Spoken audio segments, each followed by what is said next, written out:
Ladies and gentlemen, from the Microsoft Theater here in downtown Los Angeles. Wait, Brought to you by Shawn Porter Promotions. I think that was when we were supposed to start. Was for sure. What's up, everybody? Welcome to the Porterway Podcast. Let me ask you this, Carson, because it just came to my mind. I know you watch every episode that we do. Did the music, the audio, the intro, did that get edited in after we did the show? I don't know. Yeah, because I don't know if it's going to be edited in this time. That's why I'm asking. Yeah. I guess at this point it doesn't matter, huh? Yeah. Carson's more on the Stay talent tuned side and of things. Yeah. No, hardly. Yeah, so, I mean, they know. What's up, yo? They know the song at this point. Just sing it to yourself. Yeah. What's up? Nothing. Where y'all at? Where you at? So where were we starting? We're at with the our Wynn Hotel and Casino. Yeah. Where you at? That's a real question. Inside the Blue Wire studio? Yeah. Blue Wire Studio. Hey, you Wynn got a Hotel. blue mic? Okay. I see you. Brandy. I just got to make sure we do our plugs. That's all. Okay. Shout out to Blue Wire. Yeah. Wouldn't be here without Blue Wire. Shout out to Blue Wire. Inside the Week Wynn 2, Hotel. We ain't going to keep count, but yeah, this week 2, we're not going to keep count. But third show this week 2. overall. Yeah. Here. Second week in a row. Want to shout out the Wynn water, spring water. Sean is delicious. And nutritious. Are you, is that an ad? Yeah, it's ad. Yeah. Yeah. His compensation is the Listen. water. Let's get into it, man. Let's get into it. Where are you I'm at? home. I'm having fun. Okay. Y'all want to see my view? Yeah, go ahead and see that view. I'll never stay anywhere else. Tropical Cleveland. Hey, you know how I get down. Oh, nice. Okay. You know I'm official with the water view. Yeah. I'm all about that. Lake Erie, Okay, the Sean. best of the Great Lakes. Okay. Hey, man, when you going to give me to I'll never Cleveland, stay bro? anywhere When else. you going to give me to Cleveland? When y'all going to give me to Cleveland? You supposed to tried be for here this now. one. Don't Yeah. start with me. Oh. You supposed to be here now. Don't start with me. And technically, Actually, I a put the, professional I put football the team plays podcast- there, right? Yeah. Technically. That was a dig. Oh, go ahead, Sean. Dang. So why are you in Cleveland there? Dang. That hurts.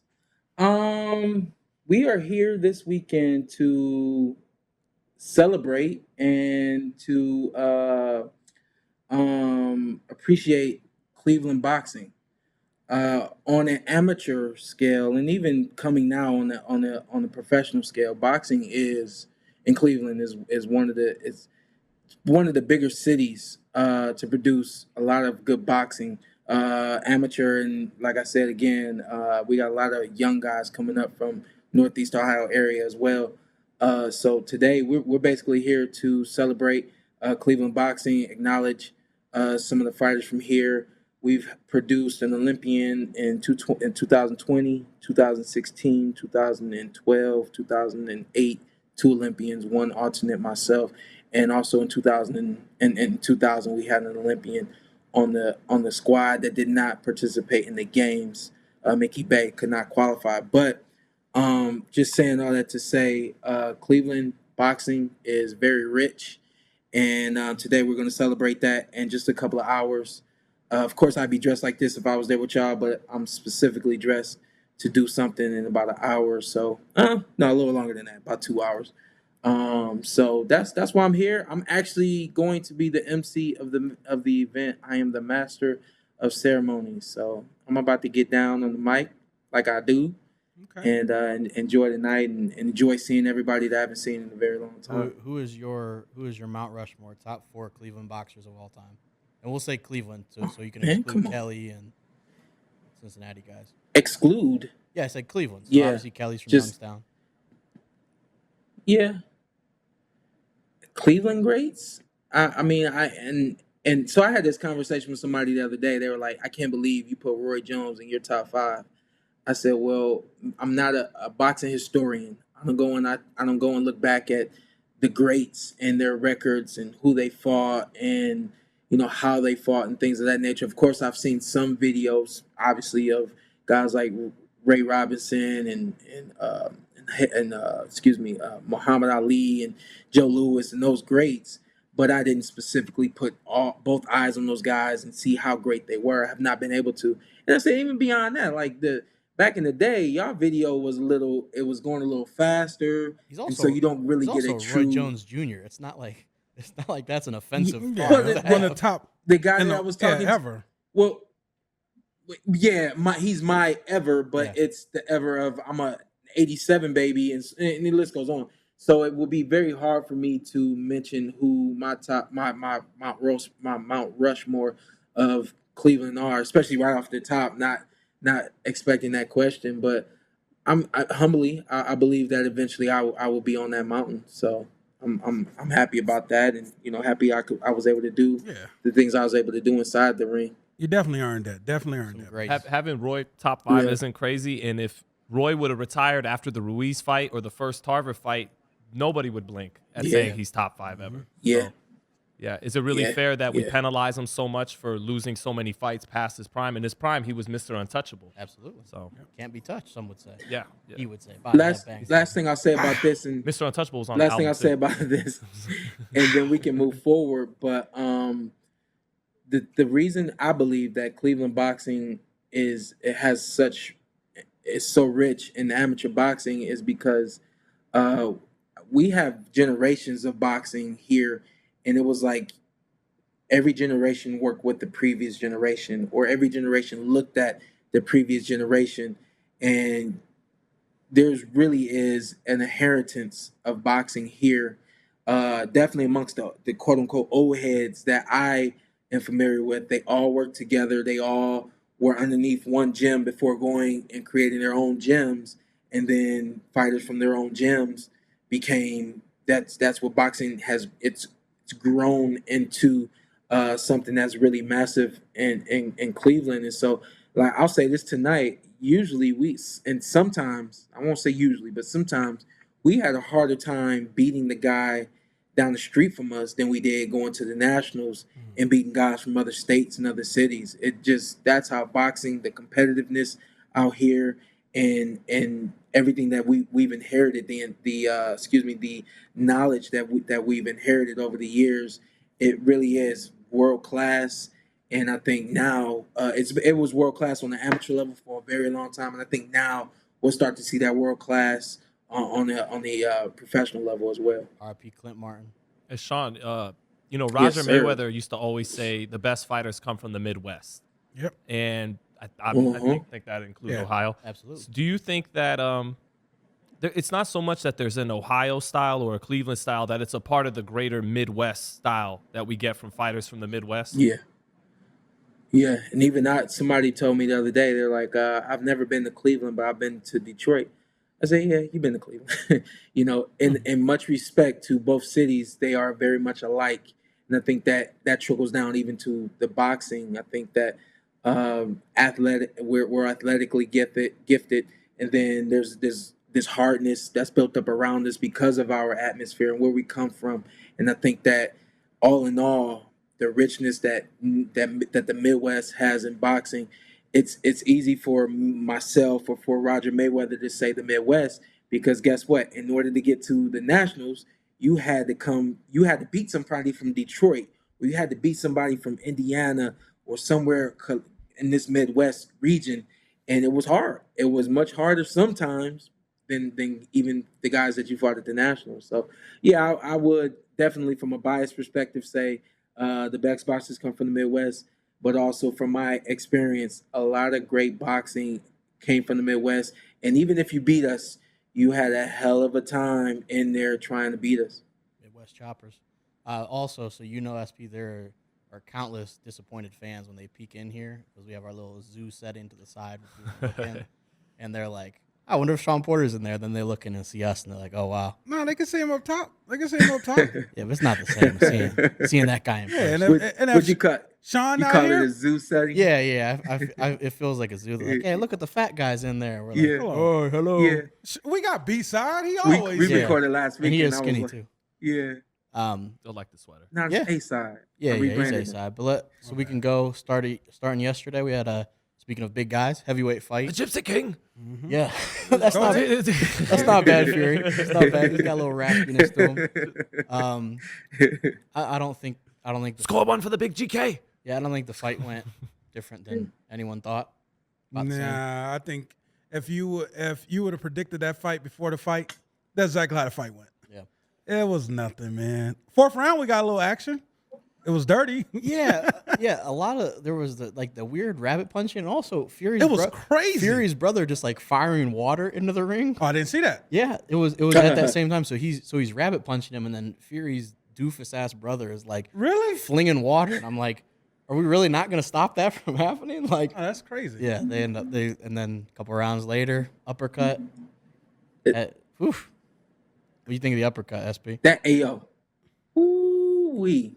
I just saw a clip of Jamel Charlo knocking out Jamal. J-Rock. Yeah. No, J-Rock. No, it was Big Charlo. Jamel, excuse me. Was that Big Charlo? Yeah, it was Jamal. Yep. Well, yep. whoever it was, one of the Charlo brothers, that same uppercut. It's vicious. They say it's the most underrated punch in boxing. Underrated? Underutilized punch in boxing.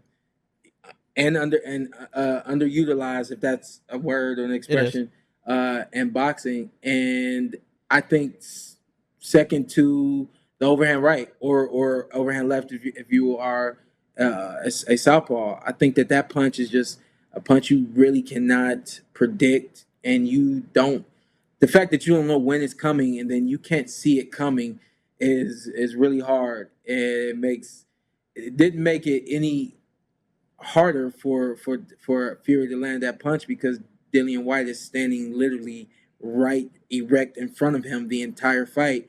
And when I turned on the fight, I saw that. I said, it's only a matter of rounds. I can turn the fight on and I can see when somebody's doing something right and it's going to help, and when somebody's doing something wrong and the fact that they're not going to change it and it won't help. And I mean, it was classic Tyson Fury from the beginning of the fight to the end of the fight. The great straight jab, great 1-2s, very unorthodox, throwing the punches from different angles. And, I think that Tyson Fury did exactly what we all expected him to do. And I don't think everyone was expecting what he said after the fight.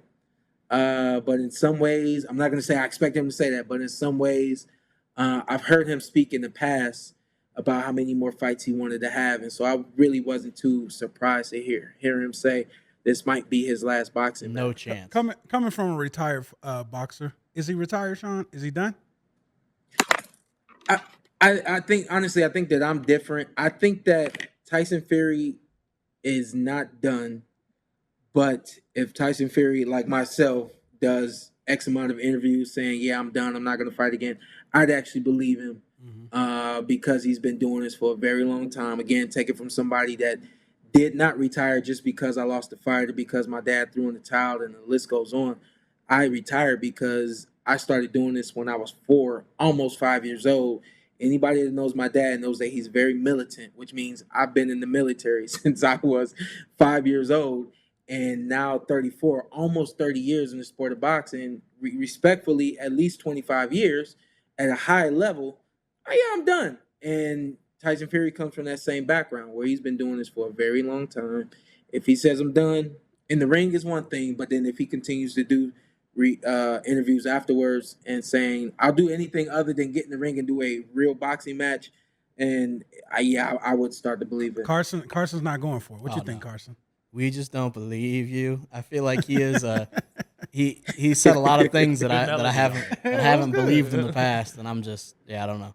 I think he will do some other stuff like he mentioned, like WWE, maybe fight Francis Ngannou in some kind of a hybrid match, but I think he'll box. Yeah. Hey, if he is done, the greatest I could see him in the greatest thing for me is greatest thing, obviously coming back from the mental health, everything.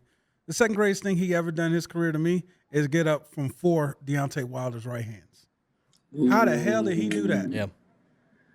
Ooh. Think about it, Shawn. I overlooked that. You always overlooking stuff. That. Stop overlooking. Shawn, the difference if he hangs him up from you, though, when you hung him up, you exhausted all the options of your era. Yep. Thurman, Spence, Bud, etc. He still got that one fight left. That one last fight that was left for you, you had it. You know, do you think with that said, he'll get back in the ring because of that? I do not see him going away before getting in the ring with Anthony Joshua or Usyk. I think I would pick Anthony Joshua before Usyk. So you think if Usyk wins the rematch, you don't think that impacts that? Yeah, actually, it does. It does impact it and I actually expect Usyk to win the rematch. So yeah, I think that does affect it. I don't see Usyk being a target for Tyson Fury. Right. And so and again, a lot like me, the money for me doesn't matter anymore. I'm gonna make money a different way, and the list goes on from there. I can't see it being the money being the reason why Tyson Fury gets in the ring with Alexander Usyk. I think he has to feel like it's something that he should do, or as he would say, a must do, in order for him to come back into the ring against somebody like Usyk. Leave the impressions to Zytel. That's not your. That's not your. Terrible impression. Yeah. You're a B-side impression. Yeah. Terrible impression. I'm sorry. Yeah. I am a B-side impression. 100%. I think. I promised me wife this would be the last one. I think both Usyk and AJ. Say you must come back. Say I must come back. No, I must come back. Unfinished business. Hey, do you have a Shawn Porter impression? You do every other boxer. Nah. You mean I'll try next week. No. That's enough. That's enough. Yeah. Tyson Fury. I just smile. We ain't got a producer to push the buttons yet. Hold on. Oh, just smile big. Actually, I kind of did a Shawn impersonation over the weekend because I said, Terrence, he winds up bullying everybody, and I said the only guy that didn't was Spence when they had their altercation, and I said, and Shawn, and I said, but Shawn's funny the way he walks up on guy. He walks on him broad chest with a big smile. Like he pulls up on you, in your space, and he's like. That looked like Shawn before he did the T-Pain dance. Shawn look at you crazy and then be like, "Hey, you want to go to Bible study tonight? I know we got a fight tomorrow." Like, nah, man, we're going to war. So let's go with the hypothetical of Tyson Fury actually stays retired. There's been a lot of discussion over the last 24-ish hours of where that ranks him all time. I got it. Yeah, I saw you in on there. Yeah. Go ahead. Just real quick, the beautiful uppercut by him. I think the best right uppercut I've seen since Lennox, who had a great right uppercut. The other ones that come to mind is Joshua's against Klitschko and Wilder's against Ortiz in the first fight. Fury's, though, his was faster. Those guys are more heavy-handed, but Fury, there was like no fat on the bone. It was right up the gut. No, it wasn't. Some guys throw the uppercut from too far. Right up the gut. And he really showed he's a complete fighter because against Wilder with the ranginess and the length, he tried to smother him at times. And then against this guy, White, stay on the outside and use your length until the knockout came. So he could fight both ways. He really can. Sugar Hill Stewart's an amazing trainer. And then in terms of the all-time ranking, Carson, first I'll say the guys that he's definitely ahead of. And then I'll say the guys that he's definitely not ahead of. And then the guys that I think there's arguments. He's ahead of Jack Dempsey. He's ahead of Gene Tunney. He's ahead of Jack Johnson. He's ahead of Sonny Liston. He's ahead of Floyd Patterson. He's ahead of Michael Moore. He's ahead of Riddick Bowe. Here's the guys he's definitely not ahead of. Muhammad Ali, Larry Holmes, Lennox Lewis, Joe Louis, George Foreman, and Evander Holyfield. Here's the guys I think it's close. Here's where the debate happens. Joe Frazier, Rocky Marciano, the Klitschko brothers, and Mike Tyson. So if he, and I know some people go, really, Mike Tyson? Well, look, Mike in his biggest fights lost. Fury has won his. Mike's biggest wins were a blown-up light heavyweight in Spinks and a 43-year-old Larry Holmes. But his secondary wins are stronger than Fury's secondary wins. Mike Tyson will whoop your ass on a plane, though. I know he will. But his secondary wins, Frank Bruno, Pinklin Thomas, Tony Tucker, Razor Ruddock, these are guys that are probably better than Dillian Whyte and Derek Chisora. Fury, Otto Wallin, Fury's secondary wins. But Fury's top wins are better than Mike's top wins, so it's close.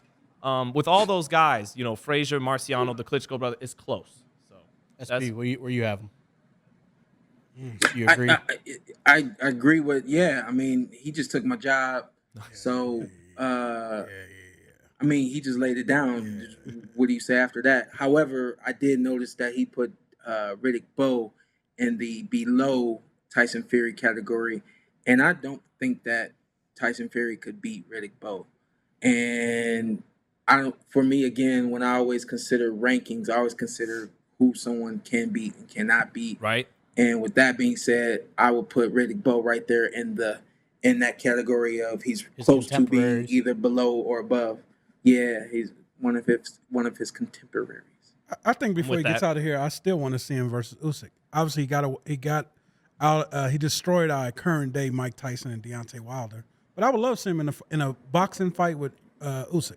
'Cause I think that's exactly what we're getting, a lot of boxing. Two great boxers.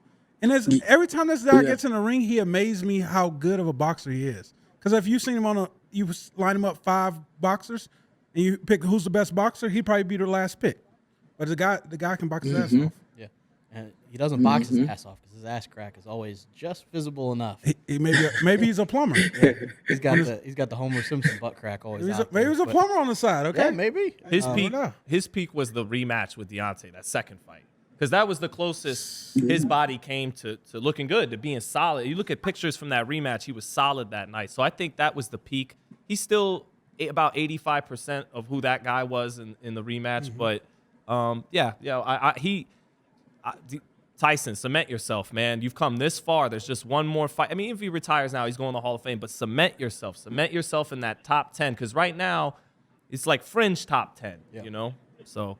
Not that he gives a shit about that or fighters really care. But. Joshua, what did he do to Joshua? He knocks him out? What we got?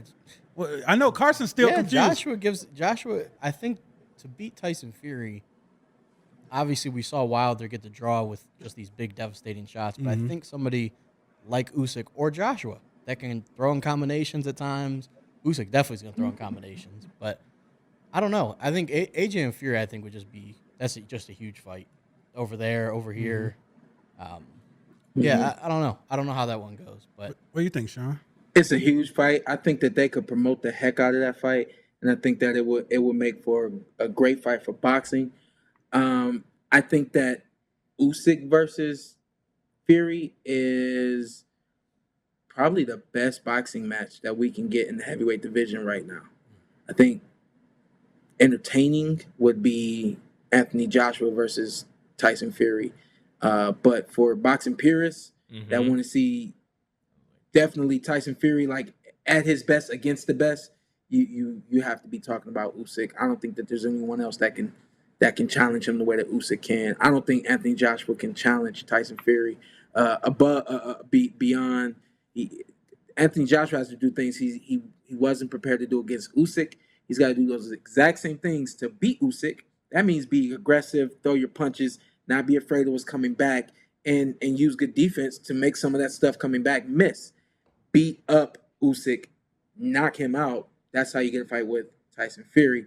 But then he's got to repeat that against Tyson Fury because you can't stand in front of Tyson Fury, and you can't move away from Tyson Fury because so Anthony Joshua has got to be prepared to take the fight to Usyk in order to beat Usyk.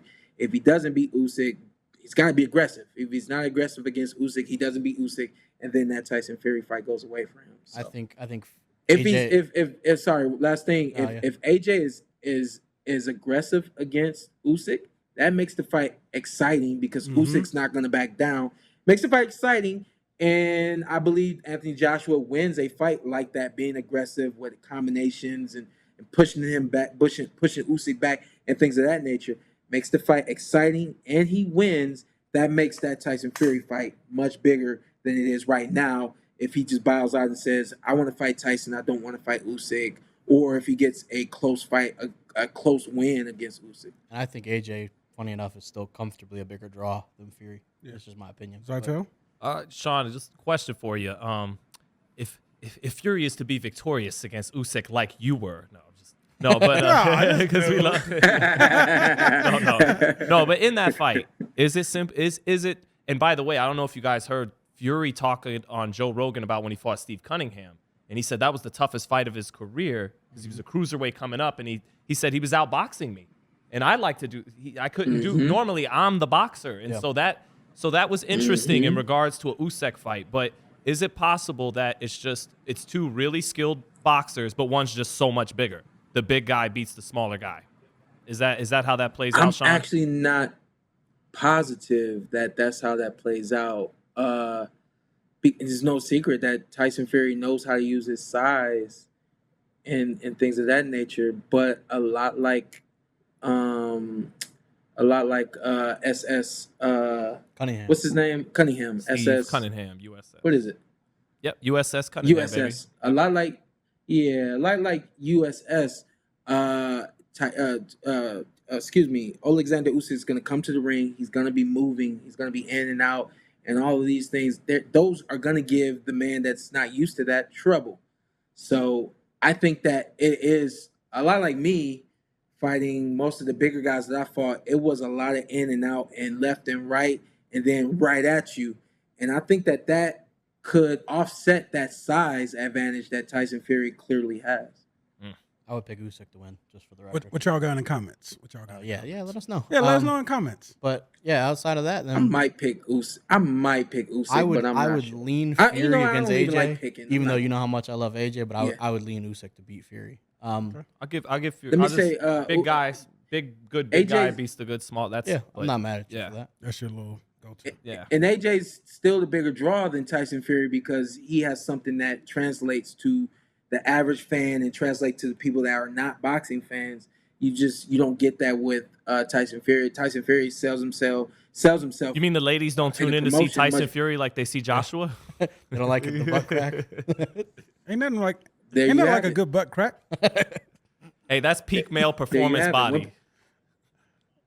And people hate it because when they think of the heavyweight division, they want to see a AJ Anthony Joshua superhuman type body type frame, and you don't get that with Tyson Fury. So people are like, somebody knocked this fat dude out, but they don't understand that this fat dude's got too much of everything for anyone else out there, and that's why he's virtually unbeatable. One thing that I think to close on that will hurt his legacy is the little amount of title fights he's had.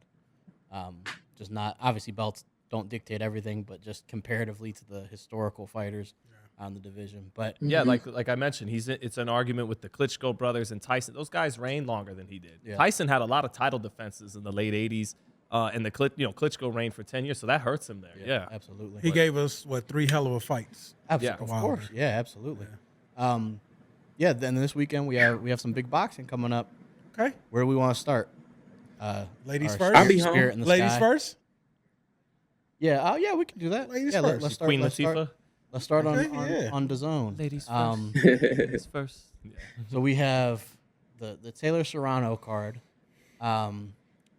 Franchon Cruz on the undercard, title fight.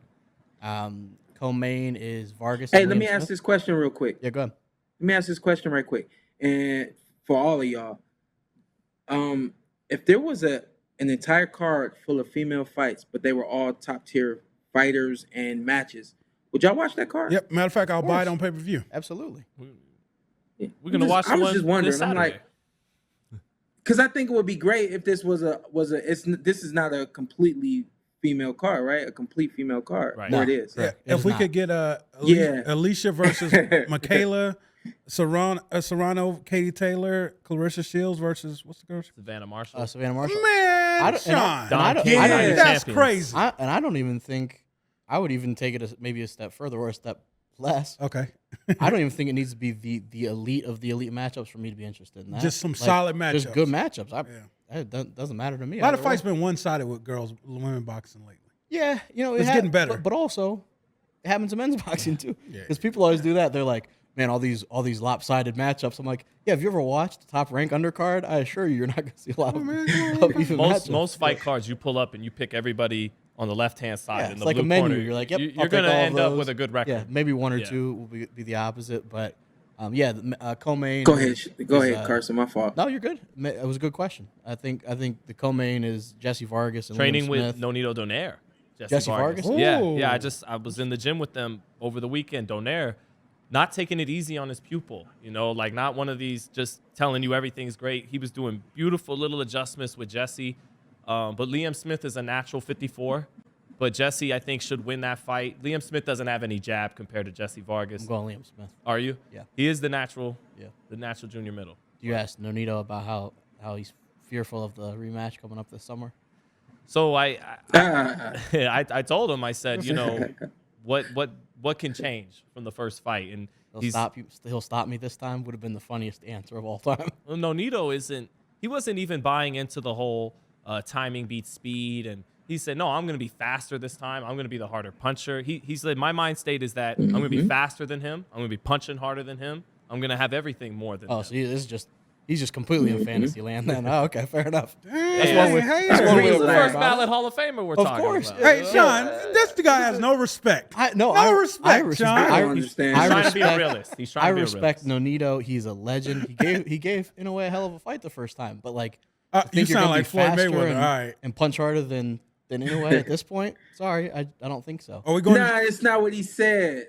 That's not even what he said. That was He the said quote. he's gonna That's all be he faster said. than He's going to be he was. faster. His He's going to be mentality stronger. Yeah. yeah. I don't see that. But He'll be faster and stronger than he was in the no. previous He's fight, saying right? he's faster and stronger than Inoue. the monster. Yeah. That's how he's saying he's going to be thinking, faster Sean. than the monster. He said, I'm not thinking about Yeah. that. I believe it. Shoot. But that's how he should be thinking, right, Sean? Or is it not? And I'm not. Yeah. Be as confident as you want to be, but you still have to stand there and look that guy in the eyes when it comes down to fight night. And He will. Sean, shout out to Andy. We going to Japan? Who's Andy? Rojas, Kid hyphen. Come on. You know, the guy who posts all the clips. What are we doing over here? Like, wait. Because I heard Japan, first thing I think is money. Like, what am I doing? What we I about to thought do? we was going to Japan. I was trying to confirm it. I did see that. I was like, So to all pivot, right. so to pivot back to the card this week. So You'd have to pull me out of the arcades. Yeah, I need $5K. So you got Liam Smith and Jesse in the co-main, and then this is gonna be a fun fight, man. 50 Main event. 50-50. You got it fit. No, I'll make a pick, but it's 50-50. Yeah. You ain't gonna do it. I got 60-40. Serrano. Yeah. I'll give the edge to Serrano because I was leaning towards Katie because she has that more Olympic style in 2-minute rounds, and she's faster on the outside. She's faster than Serrano, but I watched her 2 fights with Delphine Pearson, and she did not always react well to that pressure. And sometimes she wasn't slick enough to just keep boxing on the outside, make her miss or make her pay. She had to kind of throw get-off-me punches. Was that one of the fights where you could have said she lost the fight? Some people thought it was a majority decision, the first fight.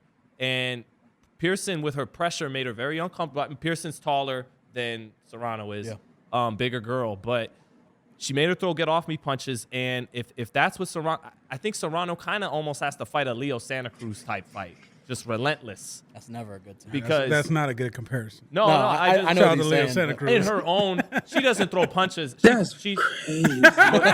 She doesn't throw punches.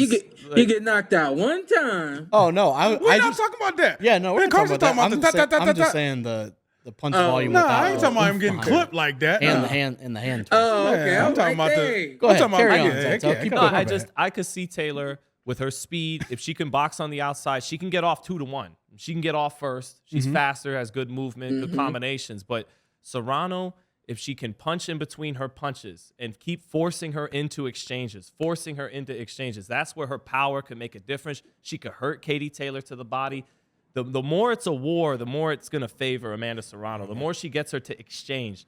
But Katie, fast. I could see her, fast on the outside winning a decision, but I'm going to give the edge to Serrano because I think she could hurt her. I think it's going to be important for Serrano to avoid a multitude of clean punches because that's what Taylor's going to throw. A lot of volume.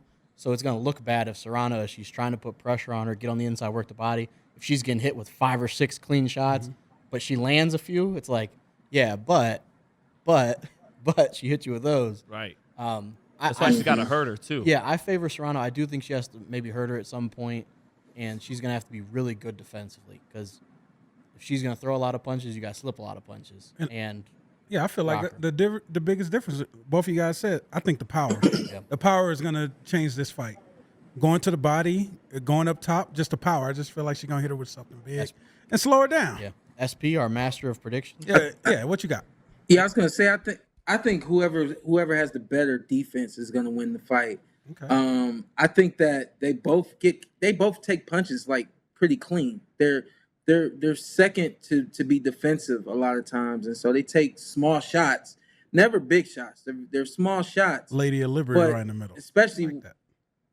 Nothing, just keep going. But especially when you are fighting, when you're fighting another elite female fighter, that fighter is gonna hit you and then do the best they can to get back out of the way. You know what I mean? So I think it's whoever is gonna start and finish the exchange is gonna be the one that wins the fight. They're both going to get hit after they start the exchange, and so it's whoever finishes the exchange is going to win the fight. I really do have this one 50-50. If anything, 55-45 for Serrano.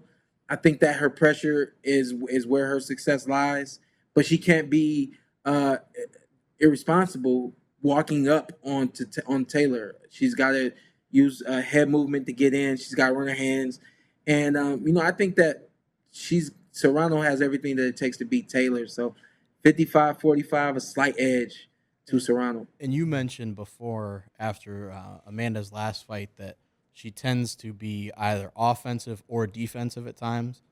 And there needs to be, I think, a balance of the two. I don't think you can take rounds off against Katie Taylor. She's going to win on activity every time. Mm-hmm. It's just based on activity, she's going to win. So, yeah, I think it needs to be a good balance of both. And for anybody always complaining about women boxing, this is a great fight to watch. Absolutely. Great fight to watch for women's boxing. And the last thing I'll say about it, people don't understand like what goes through a fighter's mind when they fight, and you just you grow out of it. But I was talking to Jose that just fought on the last card. Valenzuela. El Rayo. Valenzuela. I was talking to him, and I said, hey, man, if anything, I tell you better defense. Got to improve your defense. He said, man, I just get excited. When I hit somebody, I get excited. He's going to grow out of it, but it's something you have to grow out of, and you have to start to grow into just being aware and not having to tell yourself to be aware. And that's one downside for Serrano. It looks to me like she does not use her defense until she mentally tells herself to use her defense. When she mentally tells herself, guess what? Her offense turns off.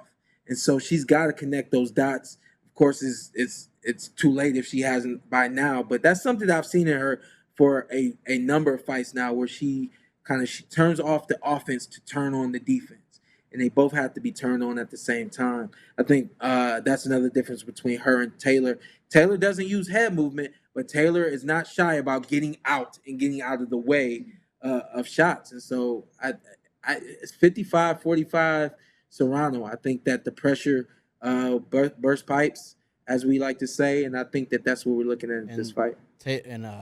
Katie Taylor is also more natural to the division than Amanda is, which is a factor that we'll see how that plays out. Yeah. I hope the crowd's good. Yeah. I hope we get a good crowd at MSG. I hope Amanda comes out brings out some Noriega again with Oye Canto. I like Tego Calderon, but I think it should be a good time there. Like I said, also another world title fight with Franchon. And Shawn, Amanda, she's shown those flashes of offense to defense, defense to offense, right? The way because she puts so much freewheeling motion into her shot. She's such a free puncher that gets her whole body into it. She is. And you'll see her punch, and then the chin comes right here to catch what's coming back, and then bang, she cut. So, yeah, she's shown flashes of that, right? And even taking shots, but taking the steam off of them, not really worried about what's coming back, and then just committing. But even with that, she's getting in the ring with the top level Taylor now, and that kind of comfort came with the women that weren't on your level. I don't think we're going to see that from Serrano. If we do, it won't last, because Taylor's not going to allow her to be comfortable and be so fluid and so in her rhythm. Now Serrano's rhythm is going to have to match and outmatch Taylor's rhythm, because Taylor's not just going to come in the ring and fight at Serrano's speed and rhythm. Does that mean? So even with that being said, that's something that we really admire about Serrano, is how fluid she is with her punching ability, and how comfortable she looks. But it's not going to be the same. She's going to have to. Her level is going to increase immediately because of everything Taylor is going to bring to the ring. Does that mean necessarily like she has to pick her hands up more than she normally would, or what do you think exactly has to just be a Guess little what? All right, so here I'll give you a prime example. You're not looking at me. Are you looking at me? We can see we're you looking right in at front you. of us. Yep. The whole show. Okay, because I'm also on a above you. screen. No, we're right looking in at front you, of us. man. Above you. We know. Yeah. Zordon. All right, you want me to turn around? I want you to turn around. He's like, put away. Turn around, Please look at me behind you. above you. Get the hell out of here. I'm not doing So this. but look, Taylor. Excuse me. Serrano is like this, but now it's like this, because because she's got to. Everything's got to pick up. Tighten it up. You know what I mean, and I'm not saying that. Yeah, I'm not saying that she's not coming to the ring prepared to move like that, fast and sharp the way that she has to, using what she uses. But if she's not prepared, it's going to be immediately. We will see it, and she's going to have to make an adjustment. Well, like I said, there was no fat on the bone of the Fury uppercut. It looks like that's what you mean. Like it's got to be tight. It's got to be tight. Yeah, cut the fat off the bone. Right. Yeah. Sean, you look like Andre Berto trying to do a shoulder roll. I look worse. What are the so we kind of focused? I don't look good. No. Thankfully, you fought the way you fought. But Hey, can you imagine his ass sort of fight like that? yikes. So we kind of focus more on keys for Amanda. What do you think the keys are for Taylor? Is it just as easy as just run your hands? Well, it's really not that easy. She's got to run her hands and then she's got to step around. Yeah. And then, easier said than done. She's got to run her hands and then she's got to get out. And she's got to make sure that while running her hands that she's actually hitting Serrano. No wasted energy from Taylor and no 4 or 5 punch combinations, because what that means is you stay there with your head in the air. And if you're missing, Serrano's the type of fighter that's going to make you pay. I got a feeling that she's not going to miss everything, but something's coming right back immediately. So I would say keys for Taylor, punching combination, use your reach, and be prepared to control the range of the fight, whether that's moving out or moving to pivoting and then moving out responsibly with your hands up. Reminds me of Amir Khan, Danny Garcia, what you said there about she can't stay there for 4 and 5 shots because Khan, he would kind of get greedy and stay there 4, 5, 6, 7, 8 punch combos and then eventually got caught with that hook. But he never grew out of that amateur style. That's an amateur thing that we would do. And the difference between the amateurs and the pros, we all stayed there and we all caught our shots, and the points, we'd score 2 and the other guy would score 1 because we stayed there. And then the next move for amateurs is to pull straight back. And those are 2 mistakes that Amir Khan never got away from. Hey, Sean, you guys, you said Amir Khan came over here and destroyed us in the Olympics, right? It was Junior Olympics. No one never touched his chin. Nobody touched his chin at least once. No, not back then. Yeah, he must have hit that chin. You were blinded by the 15 punch combinations coming at your dome. did you ever have to see James DeGale too? Yep. Because he was Sean fought James DeGale, didn't you? I fought DeGale. Did you beat him? You didn't beat him. Yeah. You did? Yeah, I beat How'd you him. beat All him? right, come on. He's like Amir Khan. It's Put some respect impossible on to his- beat in 3 rounds.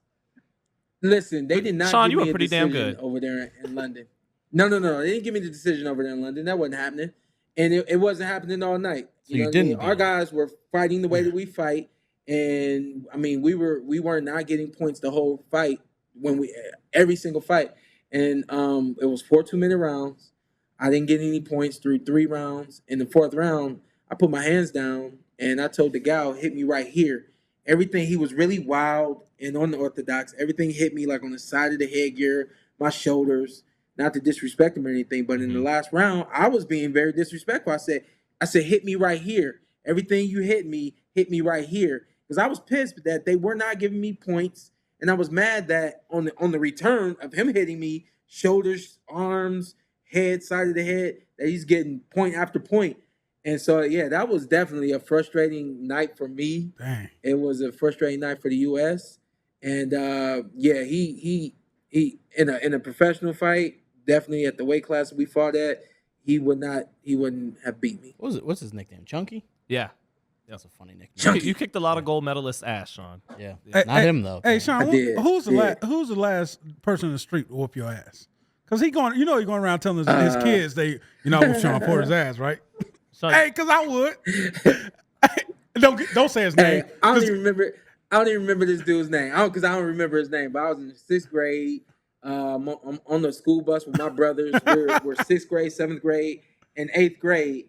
And he was just getting on my nerves for some reason. And from what I remember, I just did not like him. And then this day just happened to be the day.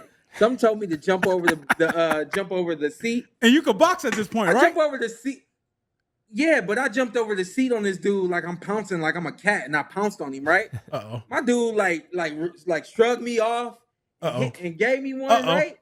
And then like at that point I'm stunned because like Well, you tried to I'm hit not him in with my the, element, well, you know tried what to I hit mean? him with a swanton bomb. It sounds like to start out. I just jumped Oh, man. over onto him and he was like boom, hit me once. And then at this point I'm like stunned and I'm like holding my him and I'm God. waiting on my brothers to come get me. Oh man. My brothers did not come get me. They just say, yo, get off of him. It's time to we getting off the bus. We got off the bus and they looked at me and said, that's what you get. And then just started walking He home. grew up I'm to like, be Mickey Bay. I'm like, no, I don't know where this dude is. I don't know where this dude is. And I got beat up, Man. and my foot got stuck in a trash can. But you never held that. You held that story out. Uh huh. Yeah. That, we never tell that story. I appreciate the swanton bomb over the bus seat, but Yeah, that's crazy, Sean. yeah. Sean's Something pissed. said jump over. Yeah. hey, it was a bold strategy, Get Cotton. him.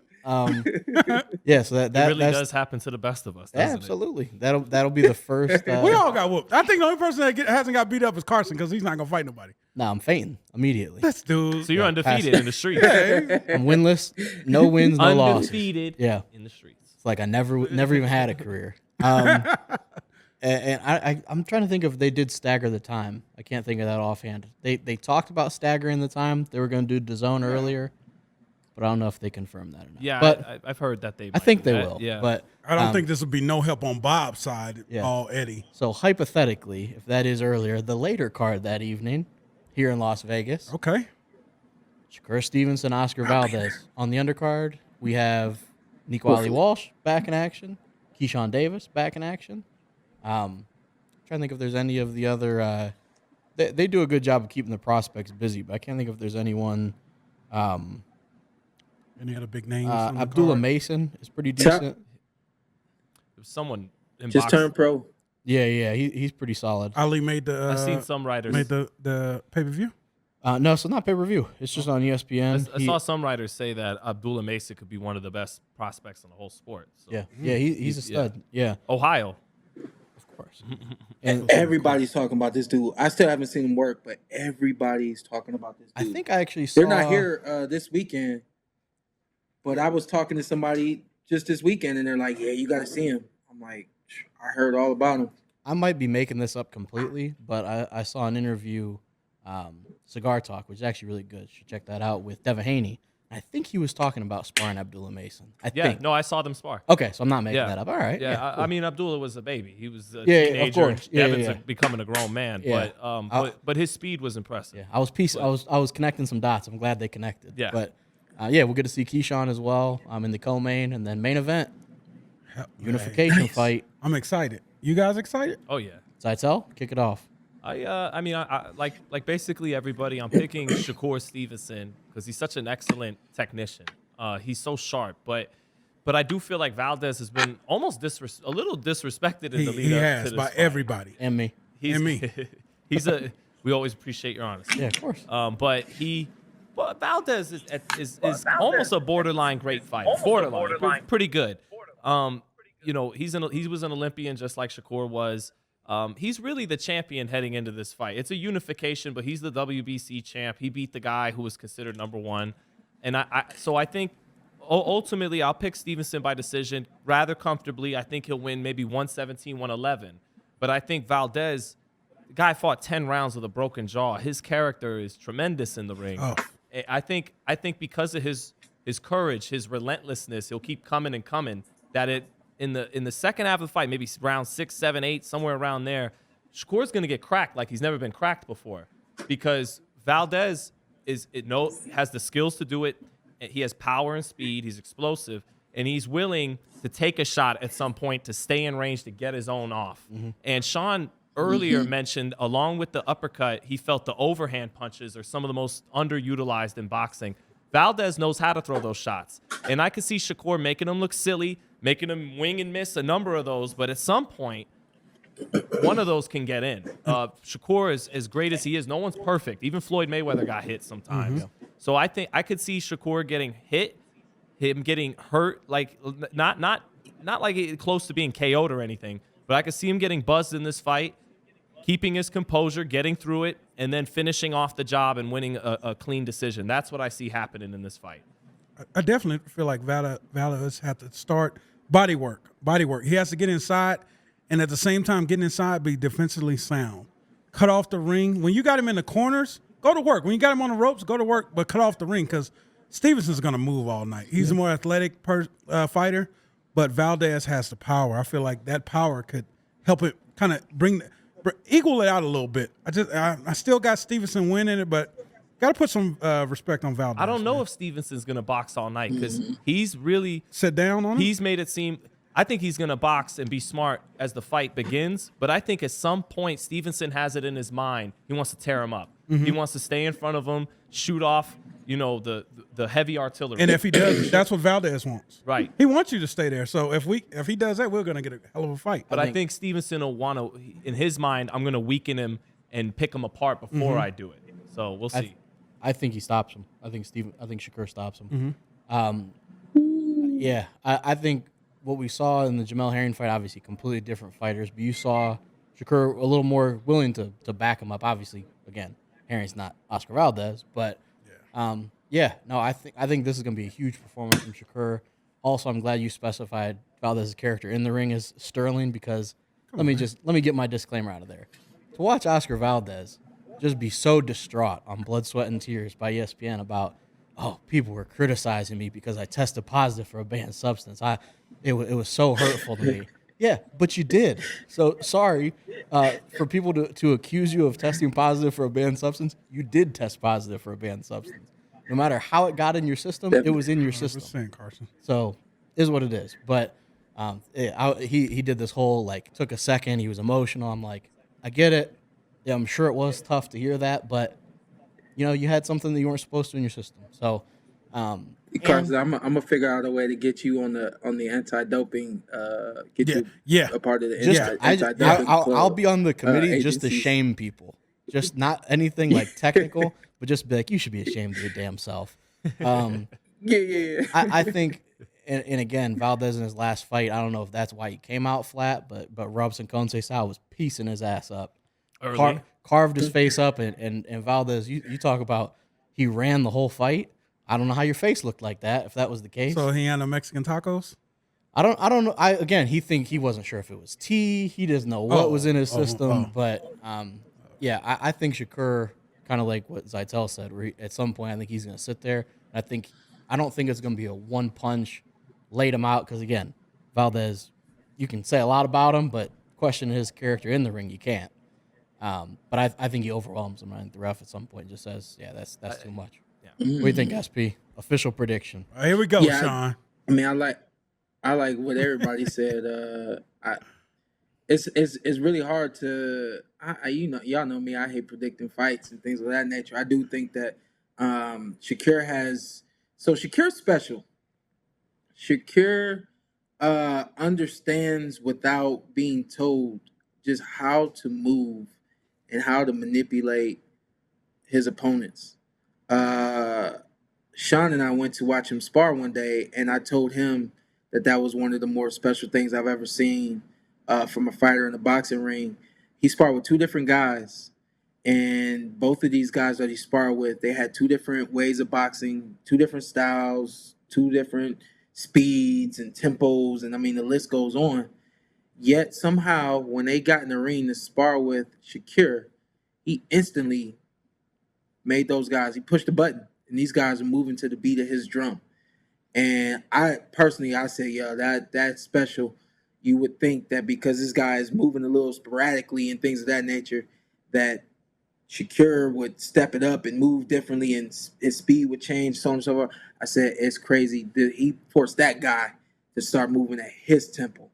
And that's not something you can really say about a lot of guys in boxing. That being said, I can see the same thing happening against Valdez. I think that Valdez is going to want to be aggressive. He's going to want to punching combination, that uppercut, the hooks, specifically the hooks and the overhand right, but specifically the hooks. He's going to want to try to let those go.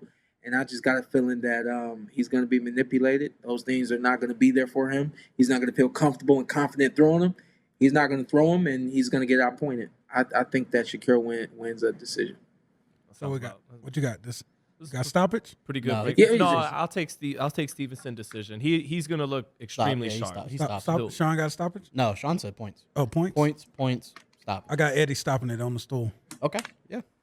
I got Eddie stopping it. 9th round stoppage. Yeah. And again, I think you mentioned earlier maybe discrediting Valdez, and maybe my personal animus towards anti-doping partially does that. We know you, Carson, But- and Cubans.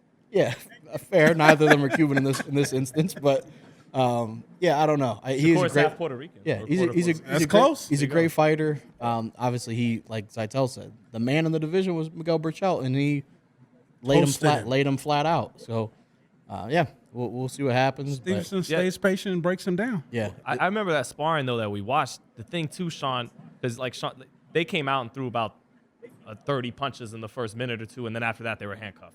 Yeah. But he made it look so easy, Shawn. Handcuffed. Like he wasn't breaking a sweat. Yeah. Like And that was the other part that I found pretty fascinating, was the fact that it was the beginning of camp for him.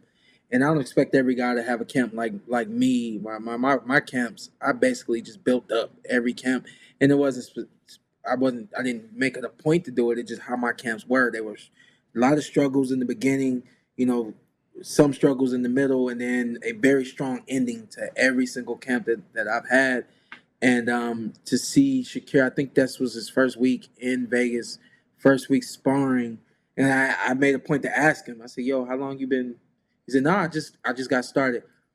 Some guys are made to do what they do. When they figure out what it is that they want to do and what they're made to do, that's Shakur. hey, shout out to He my really wife. is, man. Shout out to my wife Sammy. You know what her call was on this fight? Go ahead. She says we see Shakur become a man in this fight.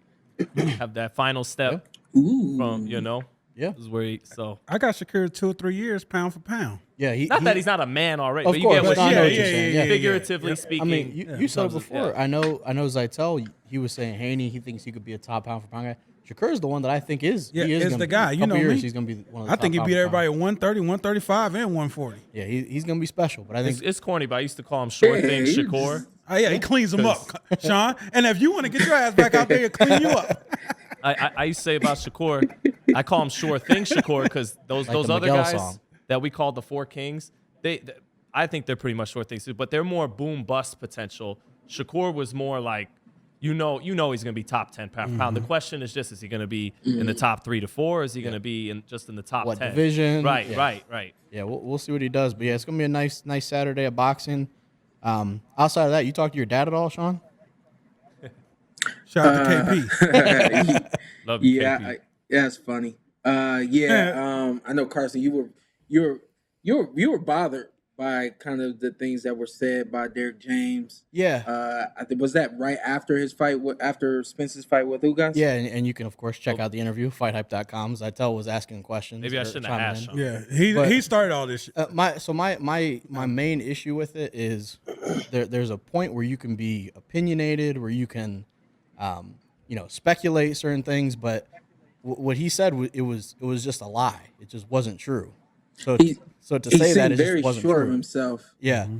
and He I seemed was very like, sure of himself, and because I knew we were gonna talk about this a little bit before we got out of here, and I said, you know what, I respect Derrick James. I like him as a coach. as do I. We've had him on the show, and I really liked everything that came out of his mouth when he was on the show.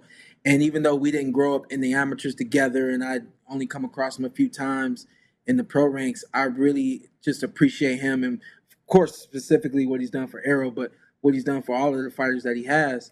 And I was like, how do I address this without making him feel disrespected or anything like that? And so I said, you know what, the best thing to do is to not talk about this and directly talk to Derrick James. And so this is just kind of what I figured out, is that something that we all know. If some things, if it doesn't come straight from the horse's mouth, then you should not repeat what's been said. And whether it's something that's been repeated to Derrick James or something that he sees or has felt for himself, I personally have not talked to Derrick James, and I'm pretty sure my dad has not been in Dallas. How do I know? Because I saw my dad the other day, and he says that he's been in the Dominican Republic, he's been in D.C., he's been in Florida, he's been a little bit everywhere, and has not been in Dallas. And so, in respect to Derrick James, if you have not seen or heard something for yourself, then it's probably best to not say anything at all My dad and I, the decision that I made to retire on fight night was not because my dad stepped up on the apron and stopped the fight. My dad did not know that I was going to retire that night, but we had conversations. My dad knew where I was in my boxing career, and so while it was not a surprise to my dad that I retired based on conversations that we had, it was somewhat a surprise because we didn't have a conversation. Hey, Dad, after this fight, I'm retiring. So I do think that it was a surprise to my dad, just like it was to everyone else in the world. We have spoken since that fight. We have spoken about the fight. We have not spent much time speaking about the fight. I don't intend to get back in the ring, so I still have not watched the fight. I haven't asked my dad if he's watched the fight, but It was really good. if we aren't intending to fight anymore, I don't know if that fight's worth us talking to one another about. You know what I mean? So what I prefer to do is go over to my dad's house like I did the other night, sit down at the dining room table, and talk to my dad for about an hour or so. A couple days later, we're going to the movies. I'm getting the family together. I got cousins going. I got nephews going. I said, yo, I'm leaving somebody out. So I called my dad up. I said, hey, we're going to the movies today. You want to go? He said, yeah, let me see if I can get the other little one, and I'll call you right back. And a couple of text messages later, we end up at the movies together. We went and saw Bad Guys, which was a really good movie. I forgot to do a review on that, but it was a really good movie. Go check it out. My dad enjoyed it. I enjoyed it. The energy between my dad and I is, I would say, on a scale of 1 to 10. I mean, I'm not going to scale it. It's really good right now. I wouldn't say it's great. We've been in some great positions. We've been in some bad positions. Right now, it's really good. It's not great, but my dad is still around. My dad still lives right down the street from me. And when I say, "Hey, Dad, are you home? Are you busy?" No, I'm just sitting here watching TV. Can I come over? That's still the relationship that we have. I don't think the fight against Terrence Crawford and the way that fight ended has had an effect on my relationship with my dad to the point where he doesn't want to talk to me or I don't want to talk to him. Saying all that to say, if it didn't come from the horse's mouth, if you have not seen or heard something directly from myself or from my dad, then you should probably leave your assumptions to yourself and all of those things. I've had other people, just speaking again generally, I've had other people say, hey, your dad's been hard on you, and he never let you live your own life, and the list goes on. And I'll answer to those people like, yeah, well, I don't think I made every decision I wanted to make that he would have wanted me to make, but I made decisions for myself. I lived the life that I want to live, and he's very much so in my life. If I was unhappy with anything that he had done or anything like that, he wouldn't be in my life. You know what I mean? So my dad is still in my life. We still kick it, and I expect to see my dad Monday. So it is what it is. Yeah. It's still crazy how hungry your dad is. Still training young fighters, trying to build them from the ground up in the pros. And yeah. I think it was just, it was just a personal angle. Go ahead, Carson. Yeah, it was just a personal angle. I was like, and he's answering that in a boxing conversation, like Zytel was saying. He stopped Shawn Porter, and then tried to say, "Oh, it was because it was a power struggle, and then Shawn retired out of spite." They haven't spoken. I was like, I'm watching. I was like, yeah, I literally sat between you guys at Thanksgiving days, just mere days after that, and have seen him outside of that since. Yeah. But I think that was it for me. And then when when he said the whole power struggle thing, that's kind of when I was like, whoa, like what are you talking about?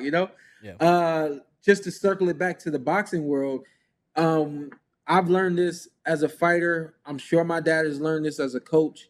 Other managers, trainers, fighters will learn this as well. Not everything that's on paper is what it is in the boxing ring. And when you will look at a guy and it says that guy's had 18 fights and he's only had 3 knockouts, when you get in the ring, you'll find out that guy's got a little bit more strength and power and will to win than those numbers would lead you to believe. Would indicate. Saying all that to say, I do believe that Terrence Crawford has more power than other people might think that he has. He's definitely more hungry than a lot of people understand him to be. And I don't think that either one of those guys are going to think that this is going to be easy night. But if Derrick James thinks that it's going to be easy night based on what he sees on paper or what he's seen in boxing matches, get prepared for the best, as they usually do. I don't think that Derrick James prepares for any less, but don't assume that anything less is coming to you. If you think that that Terrence Crawford isn't as strong as me, or isn't as fast or sharp, or anything like that, prepare for Terrence Crawford like you prepared for Shawn Porter. And Shawn, you know what they say about assuming. before just while I got you, Shawn. FightHype.com. Sean Zeitel here with FightHype.com. Yeah, it's talking about. I Shout out to Ben. Yeah, I figured the you fans got me for 5 more minutes. Well, no, just because you mentioned the power, you brought up the power with Terrence and Errol. When they talk about punching power, they would talk about a guy like George Foreman is heavy-handed, and then a guy like Mike Tyson has snap. It's the speed, is the power. Is that kind of what we got going on with Errol and Terrence? Errol's the heavy-handed guy, Yeah, I think so. And Terrence is Yeah, I think so. I think, wow. I mean, and especially in Errol's last fight, if you wonder if that guy has got power or if he's heavy-handed, or and the list goes on, like he broke down Ugas in a matter of rounds, like maybe 3 rounds, and I think that speaks to his heavy-handedness, his ability to just kind of whatever he throws, you're gonna feel it. You know what I mean? It's a thump. And I think that Terrence Crawford has more of the whip. Both hurt. They just hurt a little differently, and the effect may be a little different as well. So, yeah, that's how I like to describe Terrence Crawford's power as more of a whip, and Errol Spence's power as more of a thump. So it's like when you got whooped by your mom and you got whooped by your dad. Power and whip. No, I don't think you can say that. I don't think you can say that. I almost went with you. I don't think you can say that. We can't say it? Hey, I whoop my kid. I don't think you can say I can't that. say I whoop my kid ass? Not yet. Say that. Oh, well, I'm going to. Oh, that's fine. Oh, you're looking forward to it, no, are you? yeah. Oh, yeah, we're going to lay the rules down in my house. I'm old most school. of us looking forward to football practices, He just birthday directed- party. You look forward to Hey, whipping his ass, huh? Podcast over. Yeah. I feel like he directed that towards me. He said, "We're gonna lay the rules down in my house." I swear he looked up at me. Shambles. You don't think I handle my business? No, he does. You No, gotta no, look at me when you say it. Yeah, he I ain't can't no say obvious. that. I can't say you handle your business. It's a different world right now. And Sean, you Like look at me. Dwayne Wayne. I'm more deserving. Yeah. I got. Oh, you okay? You lay the rules down? Like you said, the kids on the counters and everything, man. Hey, I can't say that, man. I want to say it, but I can't. That's it, though. That's Hey, all we got. Let me just say, Sean Kidd. No, that was other Sean Kidd. Hey, Sean Kidd be acting like Sean Kidd. You see, if you know what I'm talking about, you know what I'm talking about. Sean A side be acting, yeah. Sean B side. But for those wondering, Sean should be back in studio next week. Got some good boxing coming up. I should be on Saturday. Should be. Hopefully. Hit him with the question. We're going to the fights. I'm in town. He's not even gonna be here. No, he said he was going to He see said he this. going to fight. I hope I'm here. Do you have a +2 by chance? Yeah. I'm available. I don't know. I'm available. Just give you a heads up. I don't know. Ant, why don't you hit up our main man? Yeah, Sean, tell ESPN. Come on, man. You guys, Who am you I guys hitting did up? some good Who am money I on hitting me up? and Terrence last fight. Let me get a couple seats. Mr. Bobby. Oh. Yeah, you got to hit up Bobby. I'm not gonna lie to you. I thought you said the body. I was like, Jesse Ventura. What does he have to do with Oh, this? the Bobby. I ain't know who else was going. Bobby. But No, Bobby. that's funny. And y'all ain't safe no more neither. Everybody. So I've seen people out here. Ant, they like, I can't wait to see Ant. I got da da da da. I'm like, yeah, he ain't coming back to Cleveland. I was down in Dallas and heard the same thing about Ant and Carson. You ain't too safe yourself either. So you got word from word from Tim Bradley. I want to go to the fights. Got word from Tim Bradley. I'll tell you right now. Not safe. If I see somebody swing on my man Carson, I'm sleeping. You can hit me up. I'll already be sleeping. That's fine. I got you. I'll take a shot. That's fine. Yeah, maybe we should pull out. Maybe I'll run into Tim Bradley again. But All right. If I ever saw somebody hit Carson, I'll be on the bus again. All over again. I'll be like, I'm sleeping them now. Somebody hit just Carson. jumping up. I appreciate it. Yeah. But yeah, we'll see. But yeah, I think that's it for us. Anything else from USP? Stay tuned to your social media. I'm sure you'll have some interesting stuff this week. May 7th. Yeah. Podcast Wars versus the podcast.